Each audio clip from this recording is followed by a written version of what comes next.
మీకు ఇన్స్పిరేషన్ ఎవరు coming movies? Chiranjeevi గారు. చిరంజీవి గారు. ఎనీడే చిరంజీవి గారు. ఓకే.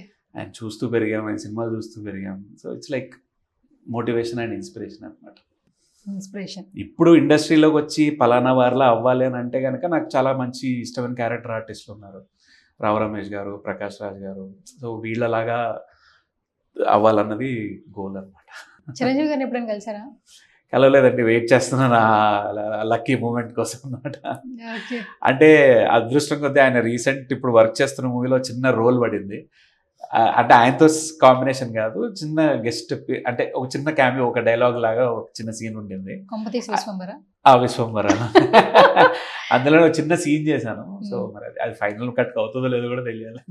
చూసారా? అంటే సెట్ లో చూసారా? ఆయన లేదండి, మామూలుగా మామూలు చిన్న సీన్ చేశాను. సరే, ఒకవేళ ఇన్ ఫ్యూచర్ ఇది అయిన తర్వాత ఇంకొకసారి ఏదో ప్రాజెక్ట్ లో కలవ, ఇప్పుడు ఆల్మోస్ట్ చిరంజీవి గారు అందరినీ కలుస్తున్నారు. మీమర్స్ ని, ఇన్ఫ్లుయెన్సెస్ ని, డిజిటల్ ప్లాట్ఫామ్ లో ఎవరు అన్కండిషనల్ లవ్ ఇచ్చినా మీట్ చేస్తున్నారు, మాట్లాడుతున్నారు. సో ఇంతకు ముందు చిరంజీవి గారిని కలవాలంటే నెక్స్ట్ లెవెల్ ఉండేది. బట్ ఇప్పుడు ఒక సోషల్ మీడియా ద్వారా ఒక డైరెక్ట్ యాక్సెస్ వచ్చింది, మనం మాట్లాడేది వింటున్నారు. యాజ్ ఎ ఫ్యాన్ గా మీరే అన్నారు చిరంజీవి గారిని చూస్తూ పెరిగాం, ఇన్స్పిరేషన్ పర్సన్ నాకు అన్నారు.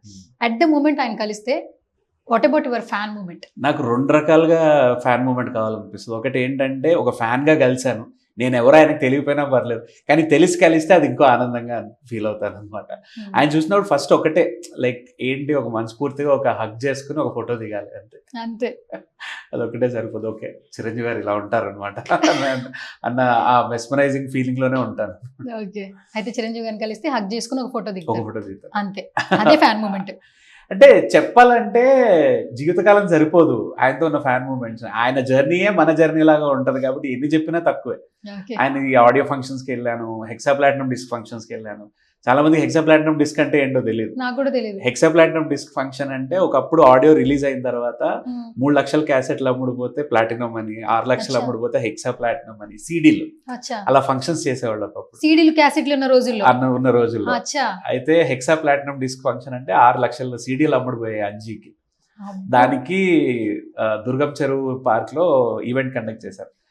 అప్పుడు నేను ఇంటర్మీడియట్ ఫస్ట్ ఇయర్ చదువుతున్నాను. సో ఆ ఈవెంట్కి వెళ్ళాను, చిరంజీవి గారిని చూశాను అనమాట. చాలా మెమరీస్ ఉన్నాయి అయితే. అదే అంటే డిజిటల్ ప్లాట్ఫామ్ ఇప్పుడు అప్డేట్ అయింది కాబట్టి పొద్దున కలిసి సాయంత్రానికి వీడియో పెట్టేస్తున్నారు. అప్పట్లో లేదు కాబట్టి ఫ్యాన్ మూమెంట్ షేర్ చేశారు.